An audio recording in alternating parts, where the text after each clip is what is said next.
Welcome to the second event in the CLAGS Performing Queries series. And this series aims to explore LGBTQ performances in the 21st century and how they relate to how contemporary queer performance relates to the past, present, and future explorations of queer identity.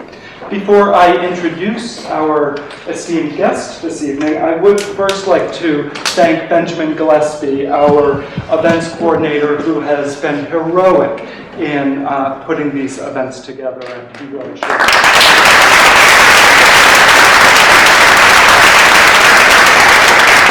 Our final event of the CLAGS season will be a honoring of our founder, Martin Duberman, and we will honor him with the prestigious Kessler Award, and that will occur on December 5th, and we do hope that you'll be able to join us for an evening of really interesting stories about the development of CLAGS, as well as a reception that follows, so that we can honor Marty appropriately. And now it is my pleasure to introduce our guest this evening. Charles Busch is the author and star of such plays as The Divine Sister, The Lady in Question, Red Scare on Sunset, and his very long-running Vampire Lesbians of Sodom. His play, The Tale of the Allergist's Wife, ran on Broadway for 777 performances and won the Outer Circle Critics' John Gassner Award, and it received a Tony nomination for Best Play. He wrote and starred in the film version of his plays, Psycho Beach Party and Die Mommy Die, the latter of which won him the Best Performance Award at the Sundance Film Festival. In 2003, he received a Special Drama Desk Award for career achievement as both performer and as playwright. Mr. Busch made his directorial debut with the film A Very Serious Person, which premiered at the 2006 Tribeca Film Festival, where won an honorable mention. Before we bring Charles out, I would like to just share a snatch sampling of Charles' work. And, these clips come from his play Red Scare on Sunset, which premiered off-Broadway in 1991, and it concerns our heroine, Mary Dale, who is up against McCarthyism and fighting to save her husband from method acting. So just like to show you a few clips, and then I'll bring Charles out for our conversation.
About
now may I introduce Charles Busch. I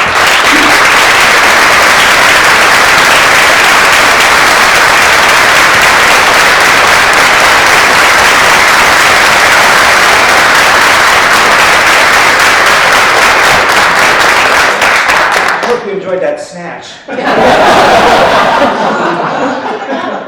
Well, thank you so much, Charles, for coming, and welcome to the Graduate Center. Before we begin, I just wanted to ask you, I understand you spent some years living in this area. Do you live on Park Avenue? Yeah. Well, I'm a real New Yorker. I was born here, and then my childhood really was very much like the plot of the movie Anti-Mame, because my mother died when I was 7, and my father was something of a free spirit, and my mother's older sister adopted me, and I moved in with her into Manhattan when I was about 12. It was very much like Anti-Mame. Did you come to the Alton building? Yes, well, this is where all the stores were. We used to go to Orbeck's and all the stores that are gone now. But yeah, this was our neighborhood. I grew up in Murray Hill. And what kind of theater were you seeing when you were? Oh, I was just very, very lucky that my aunt just really got me. Can you all see me? I'm so low. I guess I should even do that. Oh no, I guess. I forgot the back row. Yeah, I can't. We did okay. Anyway, what was the question, John? Theater. Yes. Well, I was very, very, very lucky. I have to say. For the longest time, I really was promoting this kind of tragic childhood thing, and then I had some people over who really had terrible childhoods. I thought, I was a little embarrassed, so I'm reinventing my past. And actually, in some ways, I was just lucky because my aunt was an extraordinary woman, and she was a widow, and she had no children, and just her focus was just me and my sister as well. But my sister was a bit older than I, so it really was I just had her, and she just got me from the very beginning. And if I did not have a career in the theater, I have no one to blame but myself, because she, I never, one of her great gifts to me was that my imagination was never censored. I absolutely just grew up with this, not having that sense of, oh, I can't do that, what will people think? I just don't have it. So in a way, the weird career I had, as a male actress, whatever you want to call it, I never for a second thought, oh, maybe I shouldn't do that. Is there a stigma about drag or being openly gay or anything like that? It just would never occur to me. So that's a great, great gift. I don't think too many people can say that. And she started taking me to the theater when I was about 7, and we just saw all these Broadway shows, and things. She belonged to the Macy's Theater Club, and so in the beginning of the season, you would get a notice of various shows, the theater parties that they were offering, and then it was before they opened, and so you had to kind of have ESP, what's going to be the hit, and so most of the time we did not see the hit. So, we missed all sorts of people said, did you ever see that show? We did see. Here's Where I Belong, and the musical East of Eden. I mean, just but it was exciting, and I saw some things as a young kid. I saw Vivian Leigh in the show Tavarich, and I just remembered also I was a very sophisticated kid, and so at 8 years old I had seen Gone with the Wind, and I knew Vivian Leigh, and I just. I appreciated everything I saw. Now, did you wait outside the stage doors? Did you meet any of them? Well, it's really silly, but I wanted to see the star in person, up close after the show, and so I waited in the stage door, and I would get. You have to ask him something, so I'd have him sign my playbill, and then I'd just throw him out when I got home. I would have had a wonderful collection of Angela Lansbury and Mame and Noah Dolly and Carol Channing and all these people, but just tossed them. The important thing was just to see them up close, and Gwen Verdon to actually see her. Could have made a fortune on eBay. Could have. Blew it. Since we are at CUNY, I wanted to ask you about your own college experience. And I know you have said that the university theater is a microcosm of professional showbiz. Yeah. I was just wondering, first, if you could explain some of your experiences with university theater and whether or not you think that that's still the case, that people For many decades, you know. In fact, I went to Northwestern, and recently I got a phone call from some young kid in the theater department who was sort of fundraising, and I just turned into this sort of curmudgeonly old character after some time, you know. And he was following his text. I imagine you have some very good, happy memories of Northwestern. No, I don't. And then of course I tried to backtrack a little bit, and I said, well, of course, it's very, very different now, and I understand, they have the new theater building. No, it's 30 years old. Am I offending you? Oh, it was awful. Anyway, Northwestern, I got rejected. Every place I had auditioned, I got to schools I got rejected. I thought I had pretty good audition pieces, but they didn't want me.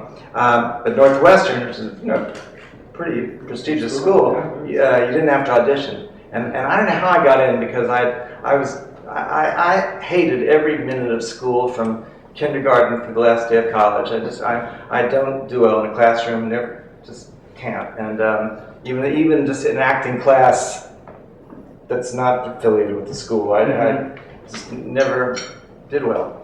At Northwestern, I got in, and Northwestern had a kind of a golden period before I was there. There was a very famous acting teacher, Alvina Krauss, and so when you hear about Northwestern, it was when she was there. So her students were Patricia Neal and Charlton Heston. I don't know if that's exactly her great student, but all the famous people who went there were students of Alvina Krauss. And then by the time I got there, she was long gone, and it was a kind of stagnant period. Then after I left, I hear it's become a very good school again. But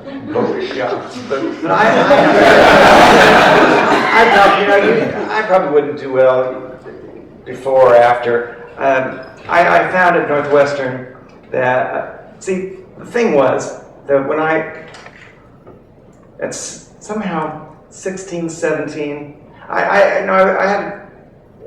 was making light a little bit of my childhood, but some of it was a little bit on the grim side. You know, when your mother dies when you're very young, it's a kind of a defining thing, and you kind of never shake it. And I'm finding it. I thought it got better, and it doesn't really. I find myself more haunted by it at my age now than I was 10 years ago and 10 years before that. I don't know. Those of you who've had lost a parent early, do you identify with that? I think it's true. And, So I really was kind of depressed for about 10 years as a kid. And then suddenly, at about 16, 17, when I became sexualized, I never really sort of came out. Just when I became sort of sexual person, suddenly I felt good. And I felt, I was always a little sickly before, and I was sort of depressed for 10 years and always kind of popping tongues and stuff like that. It was always a little nauseating for about 10 years. And then suddenly one day, it just seemed like I went from being kind of orphan waif to being sort of a sexualized, cute little teenager. And suddenly I was fascinated by it, and I liked me. And then I had to go to Northwestern, and I had to go be in a theater department. And there weren't gay plays. There were no gay roles. There still are very few. So suddenly there I am, having to take this sort of method kind of acting class, and you have to dig into yourself and play Biff.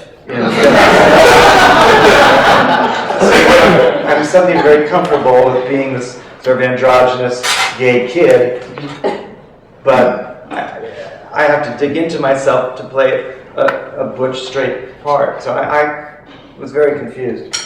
And how were you then able to create your own works? Because I know you were rather prolific at Northwestern. Didn't you write some things? But just started at the end. One thing is just that I never was cast in a play. Some of the grad students would cast me in some weird little strange, androgynous part, but I was never cast, and at first I was pretty upset about it. The idea was, I hadn't really thought it out, but yeah, I assumed I was going to be an actor in the theater and cast in parts, and I was never cast, and then maybe being from New York City and going to the theater since I was so young, I had a bit of a pragmatic view, and actually, I'm a pretty pragmatic person. I'm not really a, darling sort of person. I'm really not, and so when I wouldn't get cast, I'd be very upset. But then I'd think about it and think, well, actually, I'd cast him too. That boy is more right for it, and I'm just a little too femme and a little too odd and eccentric. But fortunately, when I would come home from vacation. This is now early to mid-70s. I became exposed to more experimental theater, and it was kind of a bit of a golden age of experimental theater with the Performance Group and Richard Foreman, but above all, when I saw Charles Ludlam, and the young people here may not that name may mean nothing, but Charles Ludlam was this extraordinarily influential figure. He had his own theater company, the Ridiculous Theatrical Company, and he wrote and starred and directed all these plays. And when I first saw him in a play called Eunuchs of the Forbidden City, I was so overwhelmed because all the things that I was interested in, he was having in the play. There were references to classic film and opera plots and 19th century theater, and there were people in drag and it was sort of grotesque and outrageously funny and bawdy. I was just awakened suddenly, and awakened with the possibilities that maybe a career in the theater didn't have to be just the musicals and plays that I'd seen on Broadway, that it could be whatever I dream of. Just, all possibilities are available. And I began to write more. I originally didn't want to go to Northwestern because it was a liberal arts program, and I just wanted to go to an acting school, but it turned out to be a good thing because then I could take writing courses and literature classes.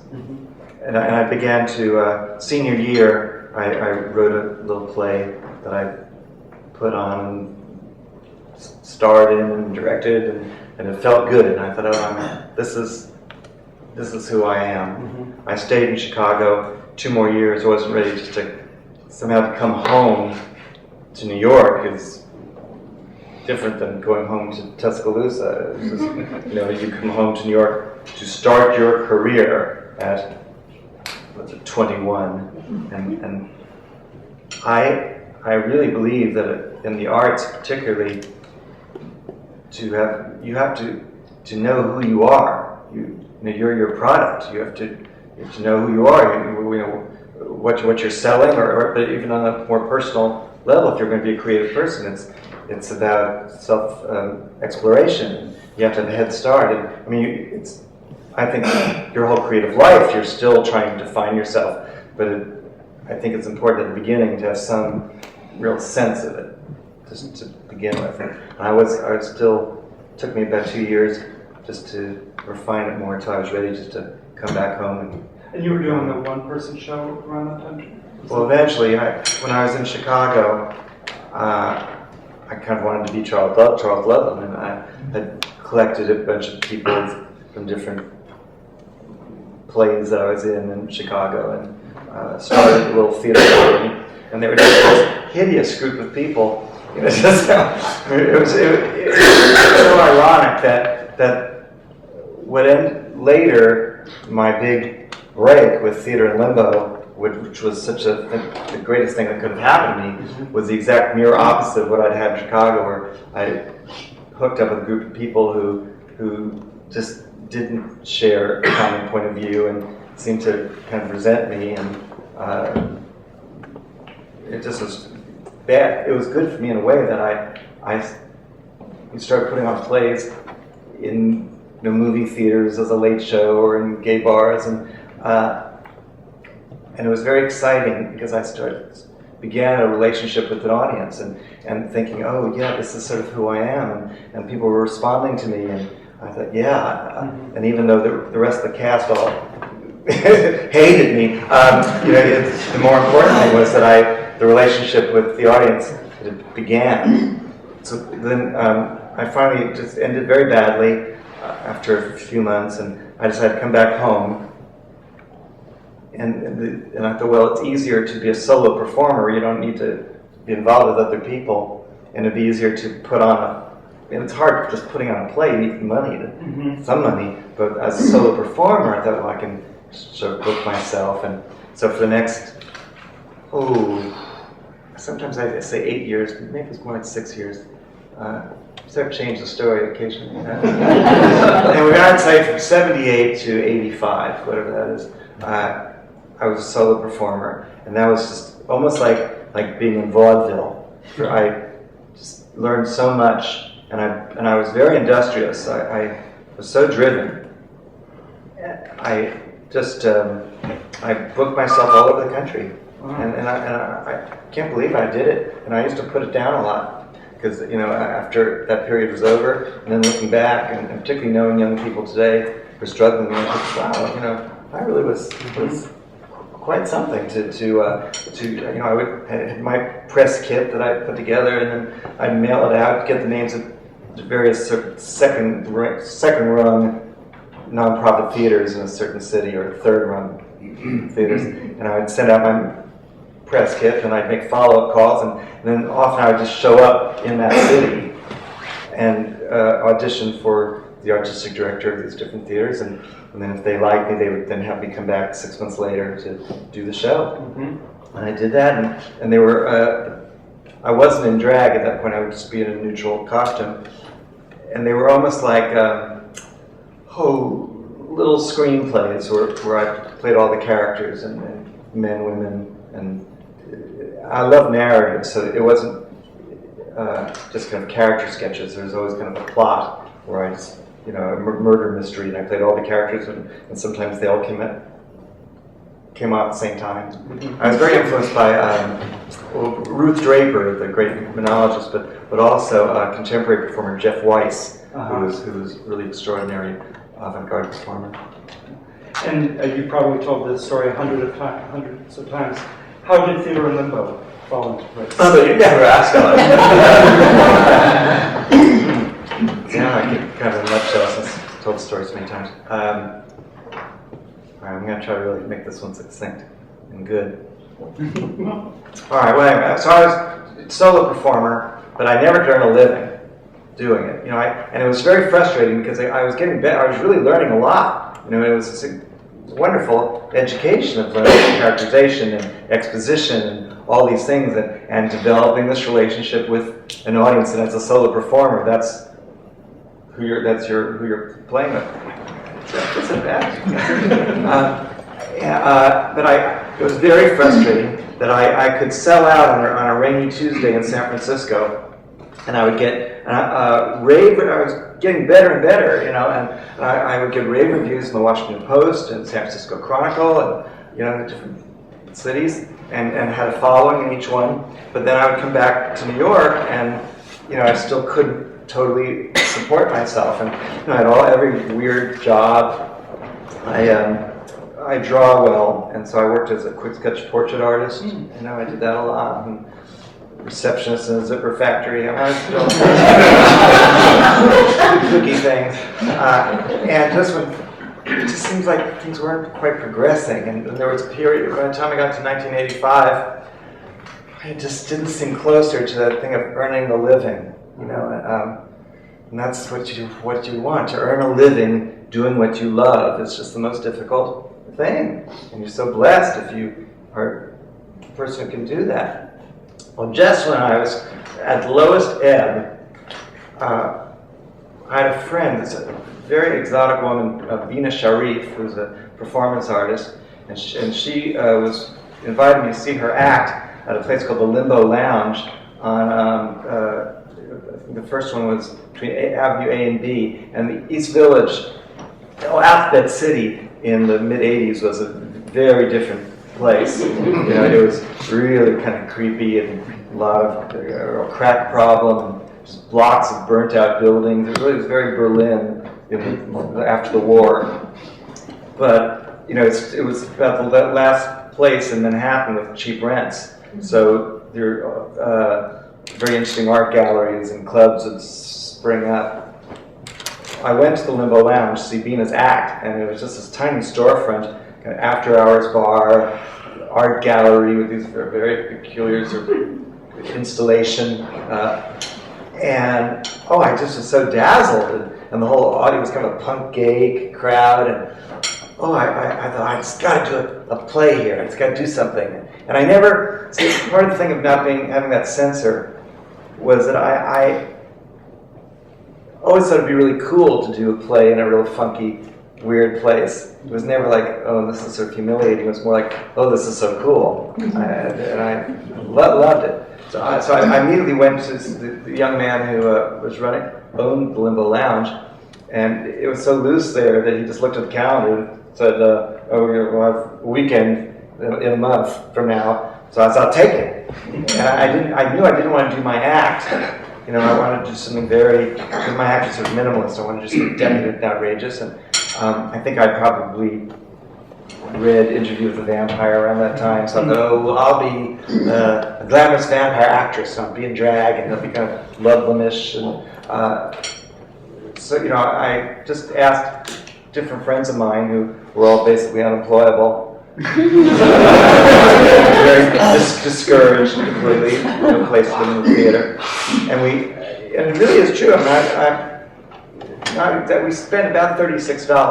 I think that was purely postage. Today we wouldn't even spend that. So and I just sort of found, I wrote it so that we could do it cheap. I figured okay, historical periods. If it was an ancient world, we could just wear G-strings and heels. And then the 20s, and then I could sort of fake that silhouette easy. Because you can't do like 1890s and fake it.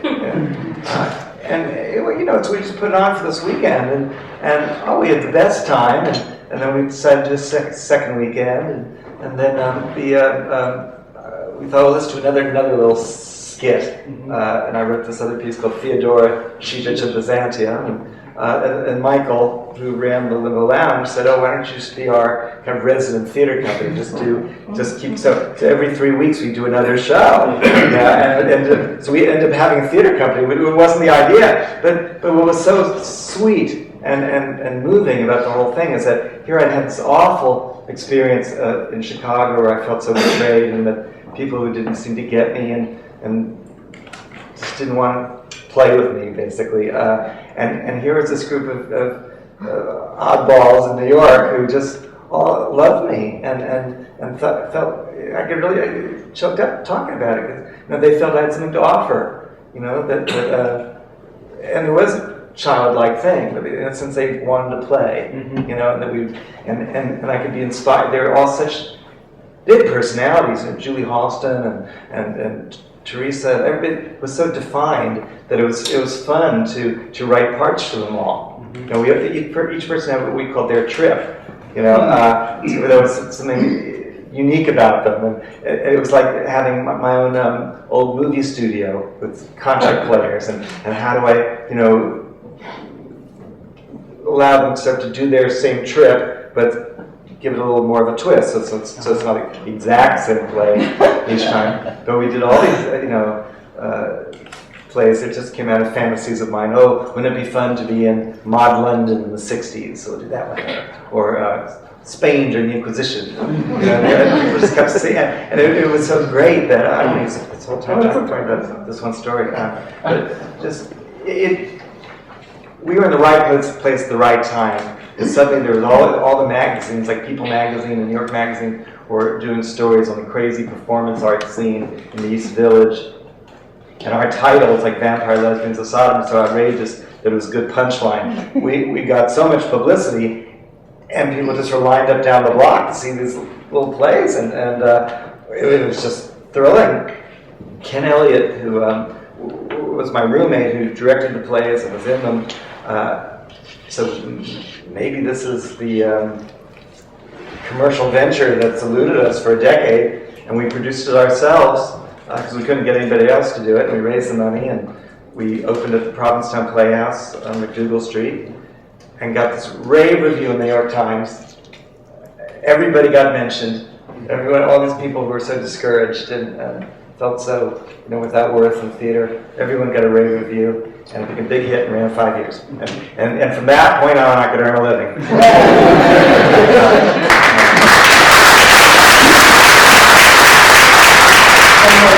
Interject, I should say that in the 80s, I was coming to New York once a month, and I dragged my parents to see Vampire Lesbian. Oh dear. Very conservative Irish Catholic couple. And I said, oh, don't let the title fool you. It's supposed to be this magic comedy. And I say, fuck me, But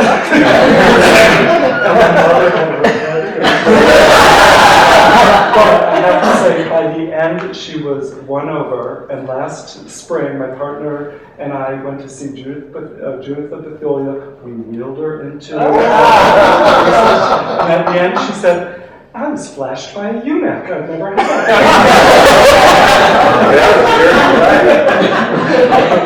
So you mentioned some of the early plays and the references to Hollywood films, etc. And I just wanted to read a brief quote from Ben Brantley when he reviewed The Divine Sister, and he began, "We all have our own ideas of heaven.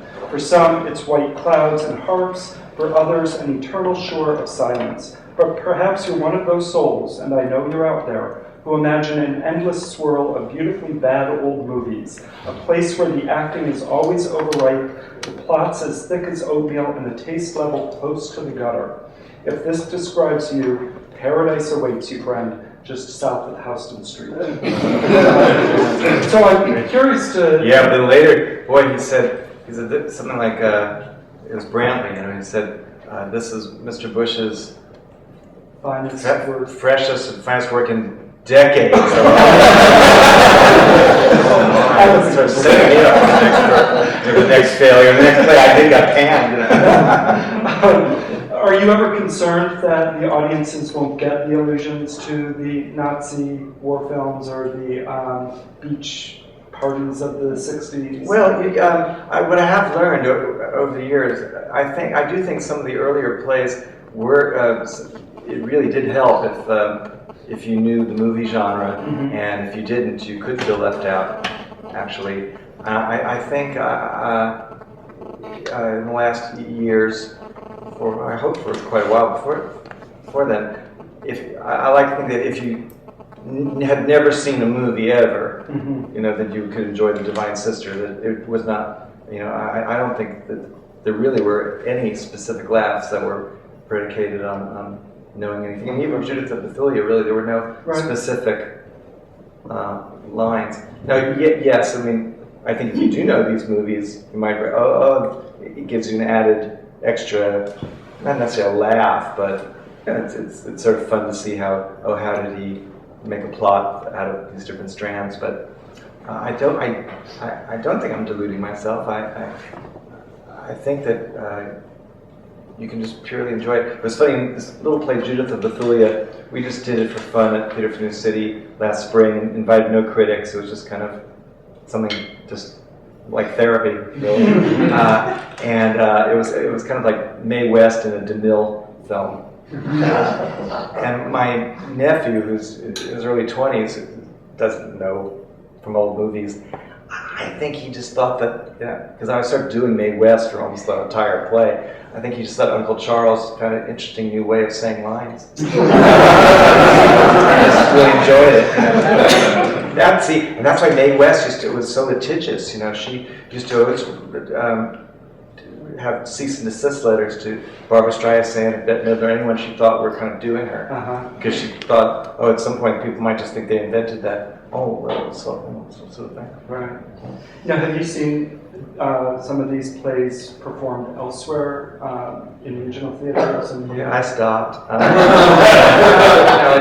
just so grateful they do them, and I like getting the income. It's great. But they seem to, when it was fresh and it was a novel thing and so thrilling, wow, somebody else is doing the play. I saw productions in Washington, D.C. and different places, and they're just so broad. You know, and so seeing that old clip from 1991, I was fairly broad there, but over the years I've tried to just simplify and just play more and more for real. But they do seem, you know, I've seen a couple of Divine Sisters recently. I just happened to be in the city where I was playing and kind of had to go, and they just really, it's this camp with the sledgehammer, and just everybody's just carrying on, and they're all having a good time, and the audience seems to enjoy it. But I think they miss out good opportunities, because just because something is a pastiche, it can still have moments of genuine tenderness or genuine suspense, and all those things. Because there's so many different forms of theatrical parody, and my particular niche seems to be that, because I'm something of a film historian, that I like when it's so close to the source that we're parodying that it can almost be, it actually can be enjoyed as the real thing, and that if I'm doing an anti-Nazi war movie thing, that there are moments where I would like the audience to genuinely think, oh God, what's going to happen to her? Are they going to cross the border in time?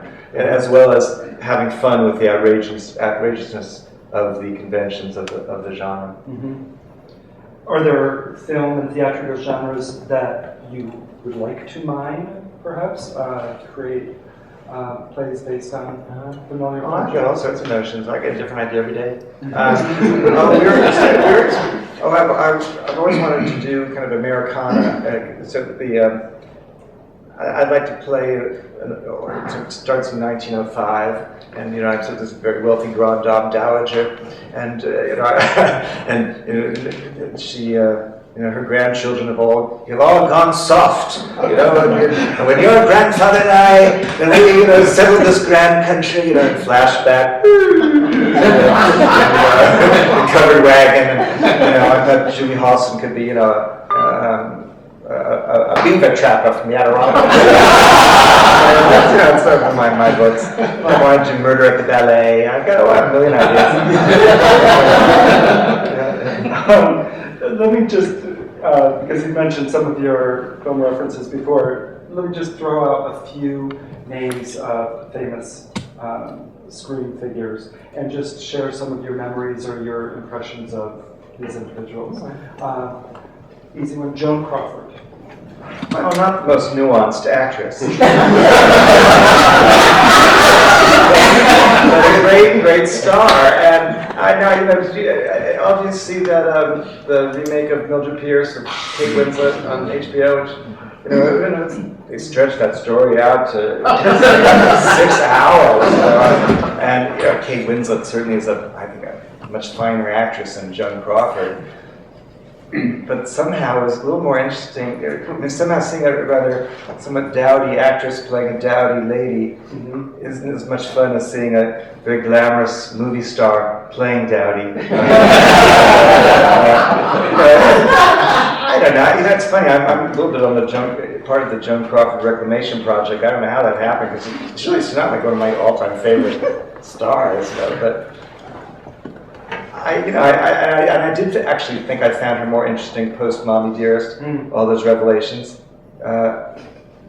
Interesting story about how someone who is an abused child becomes the abuser, and the things that people thought were so campy about the wire hangers actually stemmed from the fact that as this very poor child, she and her mother lived in the back of a laundry service, and she was probably so haunted by that imagery, that alcoholic going into a rage. I'm not making excuses of it, but there's understanding for that kind of pathology.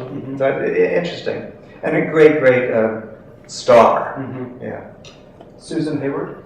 love Susan Hayward. Any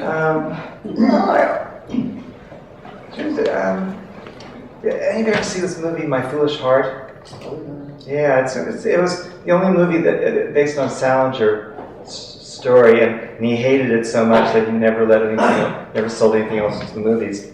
But there's the first scene of that movie is this really interesting, and I guess that's probably what the most that's based on Salinger. This is her scene where she's just, Susan Hayward played a lot of drunks, and she does them really well, and she's just it's so interesting in My Foolish Heart, she's just mildly drunk. You just can, and she doesn't do anything particularly that telegraphs it. You just know that she's just been drinking for hours. She's an interesting actress, I think. Ida Lupino. Neglected actress, yes. Ida Lupino, I think one of the reasons why she never became top notch, so she was known as the poor man's Betty Davis. There's something so fatalistic about Ida Lupino. When you see her in a movie, you know it's just ending badly. She's doomed. And there's something interesting about that kind of figure, but I can see why. Because even something like Betty Davis, even when she knows she's going to die at the end of Dark Victory, she dies, it's triumphant somehow. It's the victory over the dark. And Ida Lupino, she's dead. Who are some of your favorite old Hollywood leading men? And do they... never asked that. Oh, gosh. I think...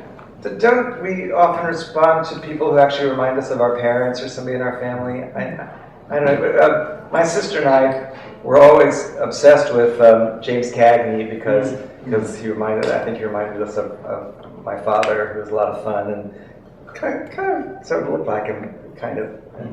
And my sister, she's a very eccentric, fey character, and she has many talents. And she paints, but she only paints portraits of James Cagney. And she has her apartment is filled with big portrait of her and James Cagney. The son of James Cagney. She's a wonderful character. My sister can teach any parakeet how to sing over there, and she can teach it. Any dog trick without giving him a treat. And she could play any instrument. No, she's something. We had, during the hurricane, I lived downtown in the Bohemian Quarter, and so I had lost all power, so I had to, like Scarlett, I refugeed up north. West 74th Street. Someone said, was it just very difficult for you to get uptown? I said, it's an arduous car service. When I arrived at my sister's and she opened the door, man, where's Mother?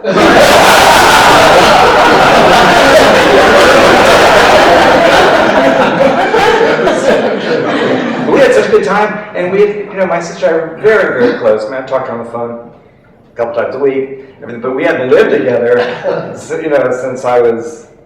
There was only a brief period where she lived with us, but anyway, we had so much fun, and we're writing a children's book together. We spent our time in a very creative way. Very nice. Yeah. Before we get to your film work, how do you think gay theater has changed or not? You mentioned some of the theater that you saw in the 70s and 80s. Do you think it's different now? Is it really all that different? I mean, how many, if young young man who's somewhat androgynous and doesn't have that wide a range to butch it up, I mean, how many roles really are there? Right, Pryor and Angel of America, I guess Next Fall, sort of. I mean, really, if you think about it, are there that many roles for gay men? And of course, for gay women, it's rather appalling that there's really been no Broadway play about gay women since like The Captive in 1926. Or The Killing of Sister George, which isn't exactly a positive, really, that's rather interesting, isn't it? No, I don't think so. We used to have, before we became so assimilated, when we had, remember, those of us who were all almost the same age here, just, we had gay bookstores and gay restaurants and gay theaters, and I guess in a way, it's good that we've become so assimilated that we don't need these things, but then there's also a little loss. The gay bookstore was a wonderful thing. The Barnes and Noble's not going to have that many, but I guess the internet has replaced that. I was going to say there aren't even bookstores anymore. Not in bookstores, yeah, except for gay. But yeah, and the internet. And so yeah, there were the little gay theater companies, and Tassos, and I guess they're still around a little bit. But And how about drag? Has drag changed considerably, specifically with the mainstreaming and with? Well, RuPaul's Drag Search certainly has awakened that kind. I love RuPaul and I enjoy that show, but it's almost by necessity as a competition. It's a very narrow view of drag, and it almost has to be, I think, to be a competition. That it's basically a certain kind of club lip syncing to contemporary songs, drag, so I can appreciate that, but it's a narrow view because drag really is really just a theatrical convention, and there are certainly ties to homosexuality but just as a convention, it can be used in many different ways, and there's and those of us who've had careers involving it are certainly very different. What I do is certainly different from Lipsinka or from Varley Jean Merman, and there are older people, and I don't even know the younger crop. I just don't and don't go to gay clubs where I would see who's out there, but I'm sure they're fascinating people. You've taken on roles in classical and popular plays such as Nora and A Doll's House. Well. And by the way, I can't ever read that play now without thinking of Lucille Ball and... Oh, you saw that? That was just one afternoon. Oh, that's something. Oh, when was that? It was it was 90, it was in the 90s. Yeah, the 90s. 90s are all kind of a blur for me.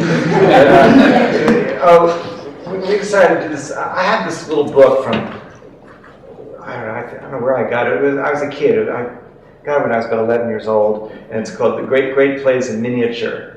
And it was an old book even when I got it, in the 60s. And I guess there were plays to be done in high schools, so there were half-hour versions of Hedda Gabler, Doll's House, Students to Conquer, Wild Duck, the rest of a half hour. So I had this book sitting around since I was 11, so I thought it'd be kind of fun. And we did this thing at Theater for New City, where I maintained a relationship. So for one, we just did it once, and we called it Matinee Classique.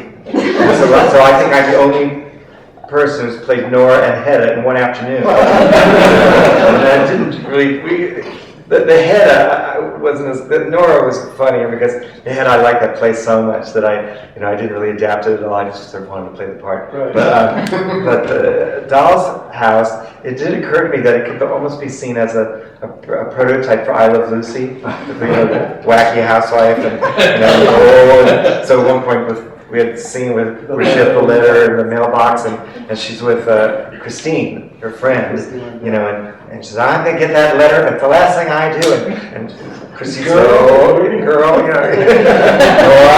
what you got going on? So it was a fun afternoon. Are there other roles that you would long to play in classic or popular plays, not written by you? Well, not that I would probably ever actually do, but certainly fantasies. Actually, it's something we haven't done it in a while, but for about a year ago, a group of friends of mine, we got together once a month, and we would just read a different play in my apartment. And it's a lot of fun to do. I really highly recommend it. And the friends I chose really weren't, none of them were professional actors. They all just read well, and we had the best time. But I'm of the belief that he who Xeroxes the scripts gets the best part. so it became a little bit of fantasy land for me, and nobody seemed to object. Everybody had a good time, but I had so much fun. I played, and they were an eccentric group of parts. We did I Remember Mama. And I wanted to be able to say, Carlton, I spoke with Florence Dana Moorhead, and she thinks you have the gift.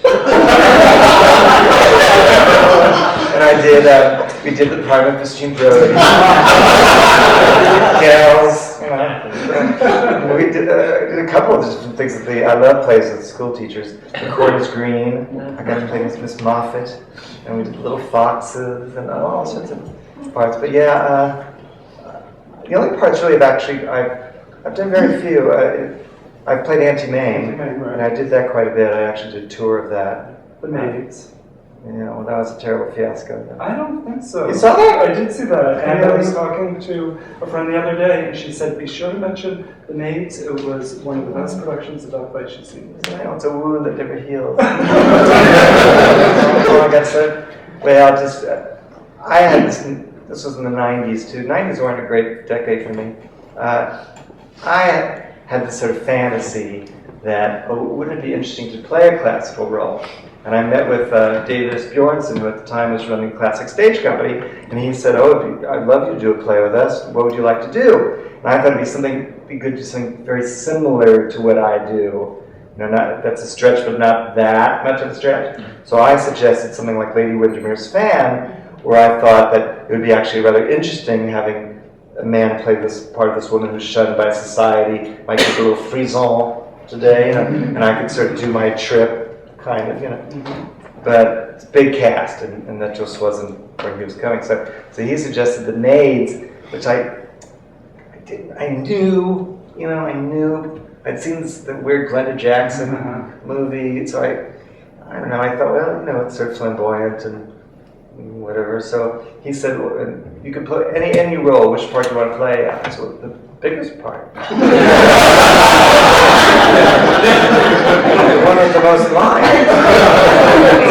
So it's okay. So I'll play the Glenda Jackson part. And then he sprung at me. He's a wonderful director, but he sprung at me way after the fact. We're not doing this play in a metaphor in the 40s, in a metaphorical boudoir where it's maids. We're doing contemporary, and you're crack-addicted drag queens in the East Village. And so I'm the least street person there is, and so I just didn't have a clue how to do it. But I'm glad. Yeah, no, I thought it was really interesting. I was pretty pan. The best acting job though was when this wonderful actor Peter Francis James, who played my sister, won the Obie, and I had to really act as I'm so happy for you. So wonderful. That was the acting job. And of course, you have crossed over into the mainstream with plays like Tale of the Allergist's Wife and plays that you've done in Manhattan Theatre Club. How are those plays similar or different from the work that you've done? I think there are themes. I read somewhere that every playwright basically has one story to tell, and I think some of the tragedies are when a playwright tells it the best too soon, and then after that it's diminishing returns. Seems like everything I write tends to be about. I'm such a female-centric playwright. It's a woman who creates a false persona, makes it easier for her to get through life, and then at a certain point is faced with her true self and has to deal with that, and often finds out that actually the fake persona was as much who she is as the real self. And certainly, I could say that's about me as well. So yeah, so really the essential themes of, let's say, The Allergist's Wife probably is the same as Vampire Lesbians and Sodom in some way if you really analyze it. It's also been interesting for me to realize that everything you write is personal. You don't even realize it. I think even, I've had all sorts of for-hire jobs. I've written TV pilots and everything, but even those, I bet if I really looked at it, the unconscious choices you make are personal. I think, I don't know if we're going to be showing we will soon, but like Die Mommy Die, we're going to show a clip from it. And sure, I guess we should it now because it actually pertains to the clip we're going to see. Now, Die Mommy Die was so interesting. Here I did the play first. I wrote the play, did one play, shot the movie. Wasn't until I saw the movie for the first time at Sundance Film Festival, because I had nothing to do with post-production of it, so I saw it for the first time with like 1,000 people in this big screening at Sundance, when it hit me how autobiographical that movie was.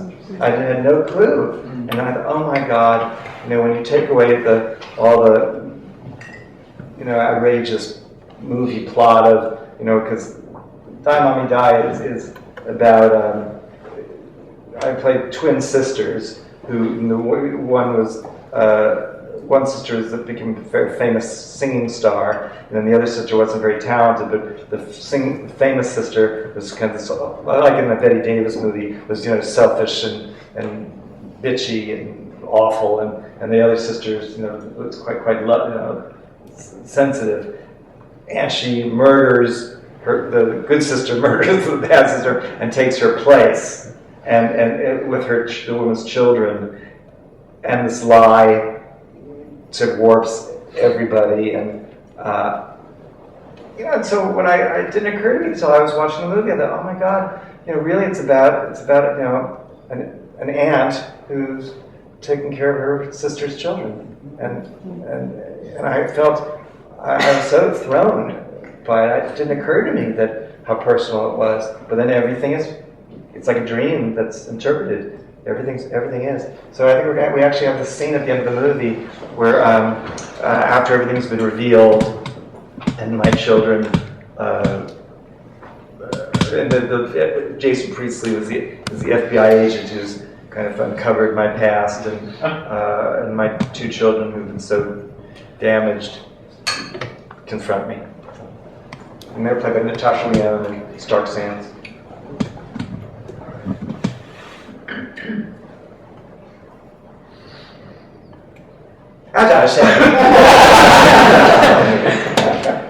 Can you turn the lights off?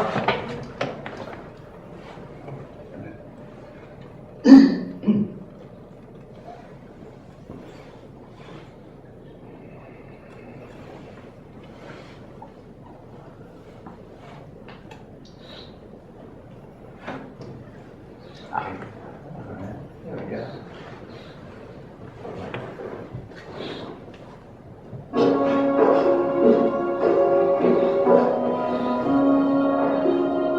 Edith, if you could only believe that behind all the madness, I so wanted to be your mother. Please don't. You always knew I was an imposter, didn't you? I suppose unconsciously I did. It left me confused and angry. And for that I shall never forgive myself. But you, Nance, that darling little boy who no one cared to understand, this was someone who needed me. And it felt so good to be needed. I did need you. Perhaps you should call me Auntie Barbara.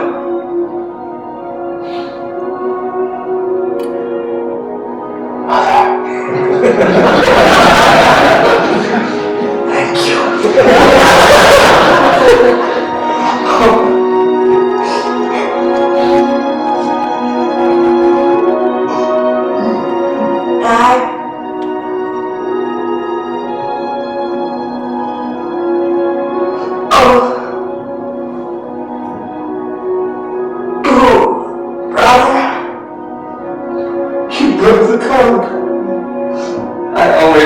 you would.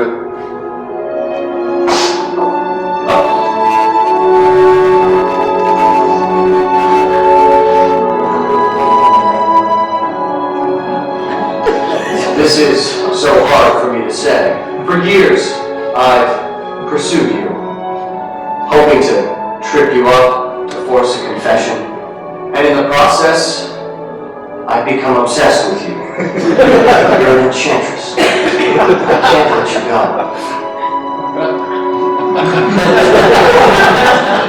But you must. It is your duty. A big joke. Of course you're Angela. No one could have pulled off such a masquerade. I'll swear it to be true. If Lance and Edith will back me up.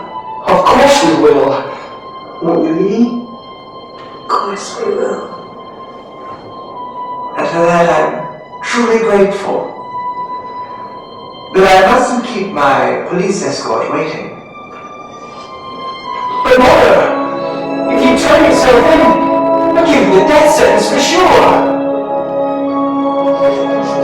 And yet, by giving myself up, I seek a kind of freedom.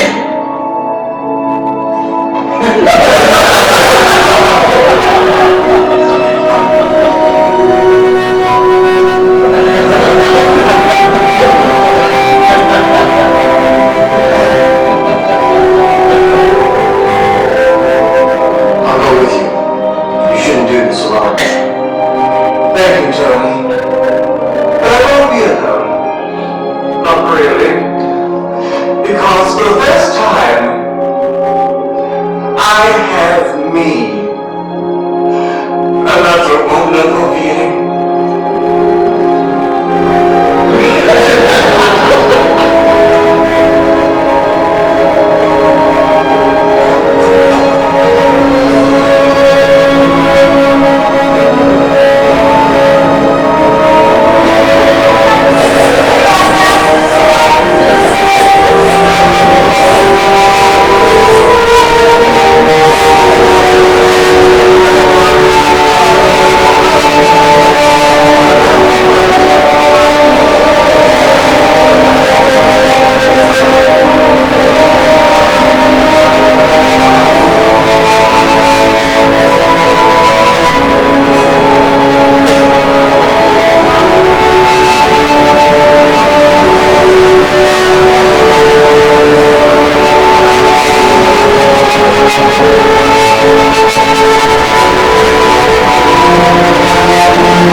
Demonstrates exactly what we were talking about. You can see it. Yeah, it's very, very personal. Do you want to say a little bit, before we open it up to the audience, about the process of adaptation?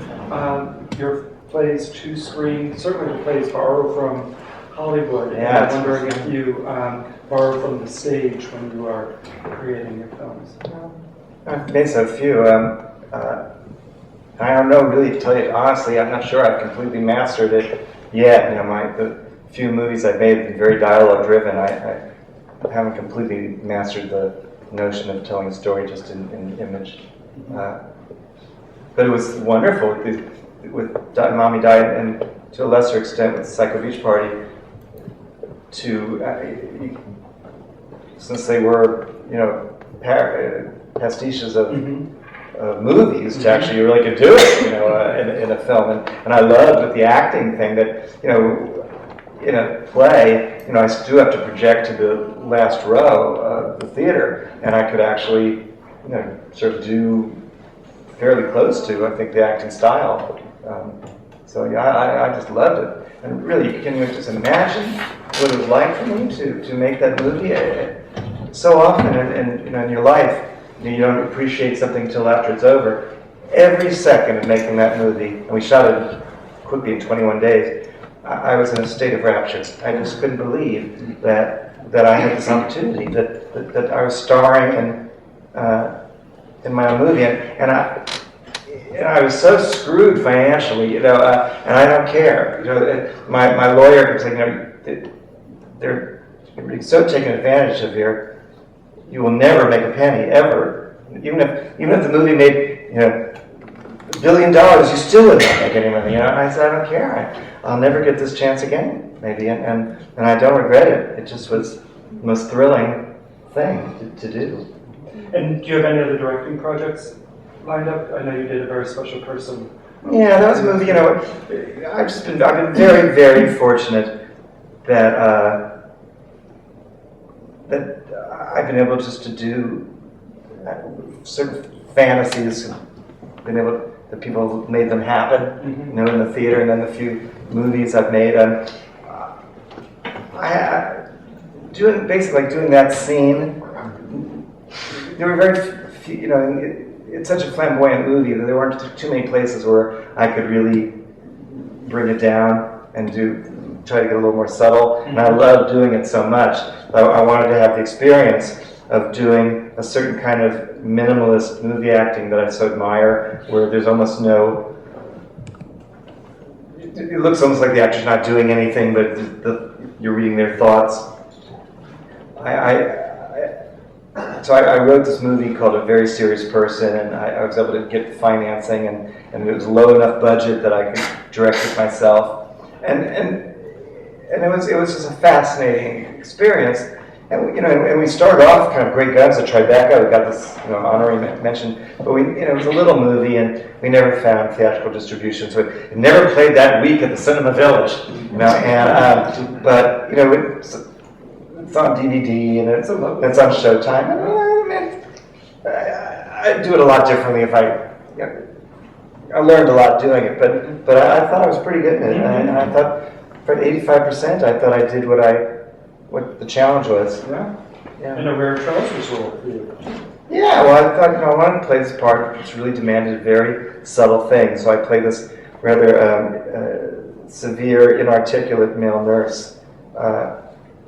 So it was a rather nonverbal character in some ways. I mean, the best part, but not that many lines. So I was glad I did it. It was disappointing at first, but that we didn't get the distribution. But it was kind of one of those movies really look better on the little screen. Sometimes you just have to know. Some things belong off Broadway. Some things should be seen on TV. Well, let me at this point open it up to the audience for questions for Charles Busch. Yes. My favorite line from all your plays is one we saw earlier, where you say "cat, that." I was like, where did that come from? Did you think it when you were writing, or did it happen in rehearsal? Oh, so I write it. Well, I write so with my line readings. I know how I'm gonna. I write it hearing in my head, and so we were able to work very quickly in rehearsal. When your star comes in totally set, knowing the whole play, and it can move quickly. Yeah, no, I just sort of write it, or Julie Halston's an actress that I work with so much as my muse, and she has a very specific way of talking with this sort of Comac Long Island accent, and I just hear. And at this point, I know exactly what consonants, how many words in a sentence, and but now so when we do a new play, she's not a mind reader, so we get together alone before anybody else gets there, and I do her for her. And we talk about her in the third person. I said, well, Julie would say it like this, she's a whore, she says it, and then she kind of gets them, yeah. So, yeah. No, I love writing for specific people. Yeah, but so yeah, I wrote that for myself. I knew I was just going to do it that way. Yeah.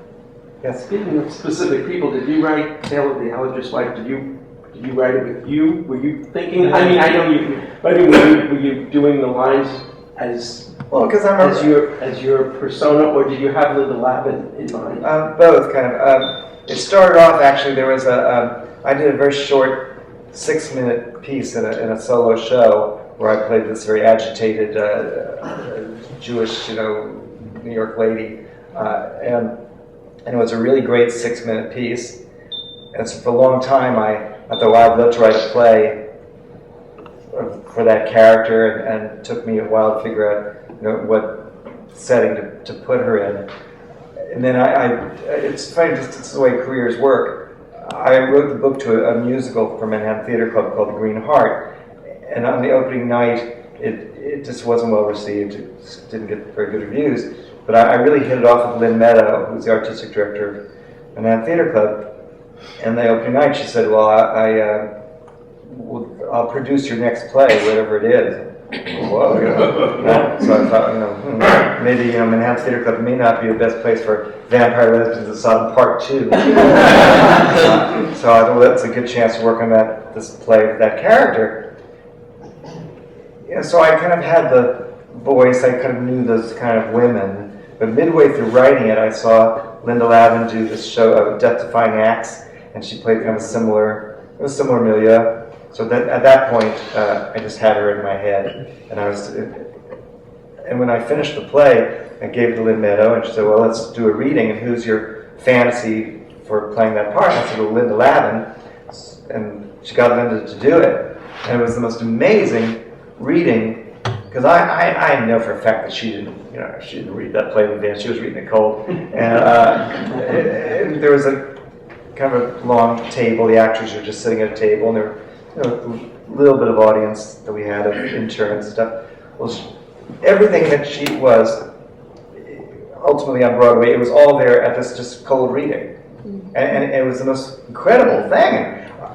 We were all just and she was so into this reading that she was just sitting at a table, but at one point she just got up. She was just standing there, in the scene. Oh my gosh, she stood up. It was so thrilling. And then it was over. We said, "Oh, so you'll do the play?" I don't know. I don't know if I really want to work that hard.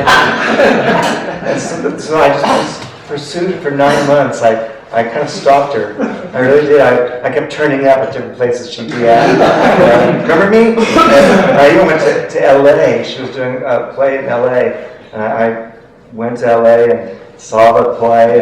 And I wrote her these letters. Really, comparing her to Bernhardt and Juza. It was too much. And finally, she buckled.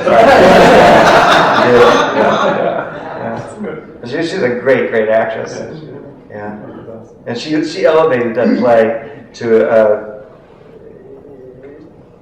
She's got such technically, her comic skills are so refined. When she gets that incredibly wonderful nasal thing she does, certain line readings, it's so stuck in my head. But don't tell me that now when the juices are flowing.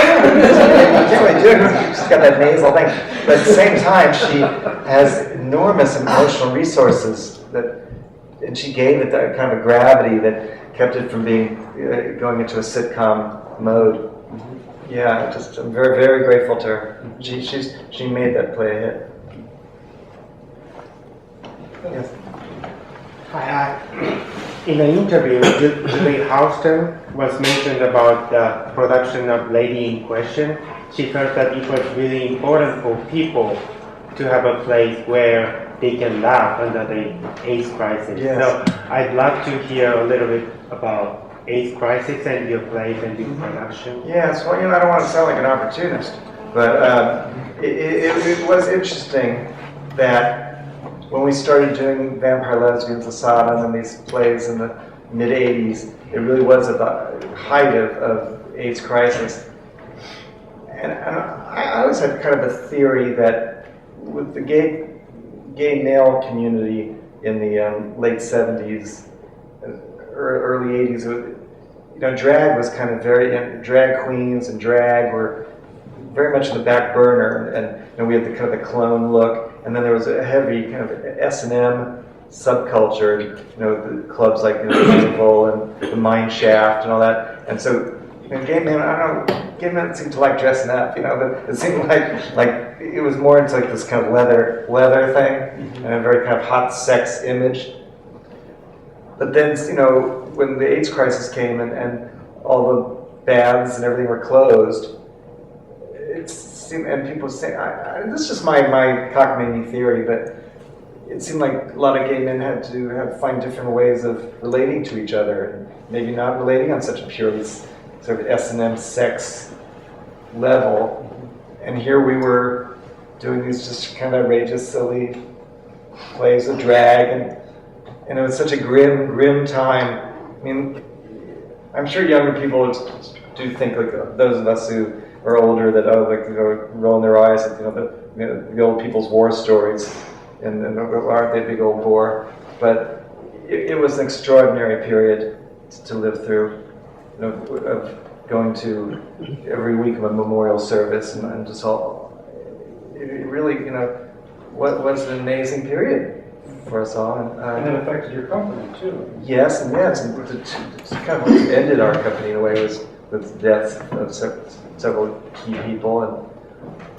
But I think that I like to think that we did provide a certain diversion during this unhappy time. I remember, really, the idea that we were kind of like the USO in the actually a number of years later. I had a show called Swing Time Canteen, and it was a 40s musical review, but the structure was that it was like a USO show, and I was this actress who's touring with her all-girl band. Well, at one point, to kind of boost the sagging box office, the producers brought in Maxine Andrews from the Andrews Sisters as a special guest, and it was a little peculiar because suddenly here we were supposed to be 1942, and all of a sudden, 80-year-old Maxine Andrews comes on in a pantsuit,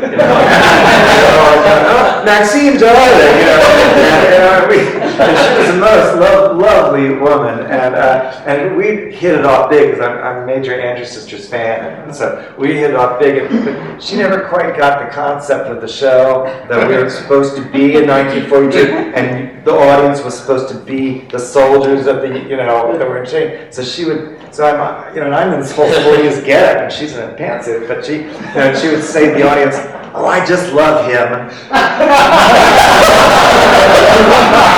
They were my character. She was so dear, and just everything you wanted her to be. The reason I brought this up was just that. So this was still a lot going on with AIDS. This is like early 90s, and. Anyway, this young man came to the show who was very ill and sort of last stages of AIDS in a wheelchair, and his friends, he was a big Andrews Sisters fan, and so his friends brought him to the show and wheeled him backstage afterwards to meet Maxine, and she was so tender with him, and I get real, I get so choked up telling the story. She, I realize I get this visceral memory. As he was going to leave, they're going to wheel him out. She, it was very World War II of her somehow. She just kind of said, "Good luck to you, kid." And it so brought home that whole metaphor that this was, for my generation, this was our war that we were in. Ooh, couldn't hear it. Yeah. Question. Yeah, I was interested in what you said about method acting and West Side Story, and a line playing Biff or something like that. Death of a Salesman. Oh, Death. Sorry. Yeah. I'm thinking Riff.